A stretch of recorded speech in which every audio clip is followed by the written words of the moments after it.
मौलाधिनी या रत्नांतर मन्मथा प्रकटिता विष्णुच्चया हेतिनी सामां पातु सरस्वती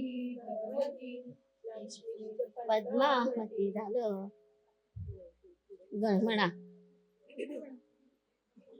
सरस्वती. मातृदेवता, पितृदेवता, गुरुदेवता यांना वंदन करून, इथे असलेल्या अधिष्ठात्री देवता त्यांना वंदन करून, श्रोता वक्ता श्रीराम प्रत्यक्ष ब्रह्मस्वरूप सर्वांना समजून आज आपण आपल्या 7व्या दिवसाच्या अधिष्ठानाला सुरुवात करतो. यावे सरस्वती स्वीकारी असल, यावे सरस्वती स्वीकारी असल, आम्ही भक्तगण दास तुझे, आम्ही भक्तगण दास तुझे, यावे सरस्वती स्वीकारी असल, यावे सरस्वती स्वीकारी असल, श्वेत वस्त्रधारी वीणा वामकरी, श्वेत वस्त्रधारी वीणा वामकरी, हास्य मुखवरी विलसते, हास्य मुखवरी विलसते, यावे सरस्वती स्वीकारी असल, यावे सरस्वती स्वीकारी असल, पुस्तकधारिणी भक्तवरदायिनी, पुस्तकधारिणी भक्तवरदायिनी, नतमस्तकामी शरण तुला, नतमस्तकामी शरण तुला, यावे सरस्वती स्वीकारी असल, यावे सरस्वती स्वीकारी असल, आमदेवर मती प्रकाशल, आमदेवर मती प्रकाशल, आमदेवर मती प्रकाशल, आमदेवर मती प्रकाशल, गाऊगे सुस्वर ईशा स्तुती, गाऊगे सुस्वर ईशा स्तुती, यावे सरस्वती स्वीकारी आसन, यावे सरस्वती स्वीकारी आसन, अल्पना विनीत सदा तव चरणी, अल्पना विनीत सदा तव चरणी, तव गुणगानी रत सदा, तव गुणगानी रत सदा,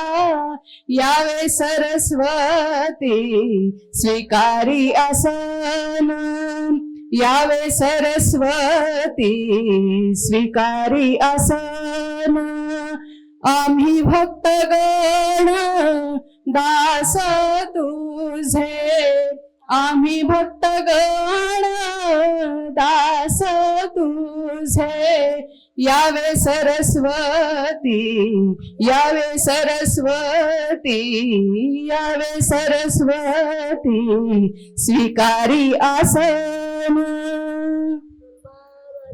की जय.